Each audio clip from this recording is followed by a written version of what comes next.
Grabe. Dumating na kasi sa part na aakyat ako doon. Hindi doon sa bahay. Kala ko doon, sabi ko, Diyos ko, extension pala ng bahay nila ito. Aakyat ako sa... Kaya pala minsan sabi ko, ba't parang may nag-aaway sa taas? Yung pala yun. Kaya pala may tumutunog minsan. Oo. Kasi pala minsan aakyat ako kabilaing doon. Kanila pala to. Tignan mo pati. Ang pangit kasi nagsisigaw kami, may Malia. Siyempre may bata, may ano. Pag nasa loob na lang kami ng kwarto, doon kami nagsisigawan. Si little girl, nararamdaman yan. No, hindi siya naghahanap. Hindi, I mean, nung mga panahon nag-aaway kayo, nararamdaman ni little girl. Ano siya 3 years old siya noon, nung may mga kasagsagan. 3 years old. Tapos, lagi lang siya sa akin, lagi siyang nakayakap sa akin. Ngayon, aware siya? Ngayon, wala. Hindi siya nagtatanong. Kasi wala naman siyang in-invest na emotion sa anak niya. Kasi syempre, dati gumigising siyang may tatay.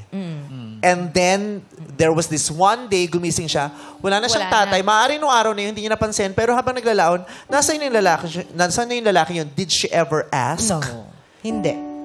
Never? She never asked? No. Hindi siya nagtanong. Parang you can't miss what you don't know eh. Baka walang bonding talaga sila. Ano no? Hindi siya. You can't miss what you don't know. Kasi umalis din yung tatay ko, 3 years old din ako. So hindi ko siya nakalakihan, hindi ko siya kilala. Hanggang umeffort na siya, doon ko na siya na-meet.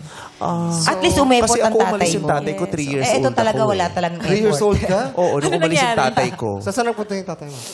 Hanggang ngayon, hinahanap ko pa. Manawagan ka, meme. Charot. Nung dumating siya, hindi niya na ako nakilala. Bakla na. 3 years old, ganun 3 years ka bata. So, parang Wala walang pa sa muwang. memory. Oo. Hindi Wala, pa wala. nagmarka. If she ever asks you, Oo. Kung magtatanong ka. Papayag ka nasan ba? yung tatay ko? Anong nangyari Hindi, sa alam inyo? naman niyang nasa States eh. Alam naman niya. Sinasabi ko, nando si Chururut. Chururut. So, paano sinabi mo lang nang hindi naman siya nagtanong? Hindi siya nagtanong bakit nandun. Basta sinabi ko lang nandun. Ang sinabi ko na lang, maghahanap ng trabaho para sa future mo. Paano Yun na lang sinasabi ko. paano pag sinabi niya siya, pwede niya ba makausap?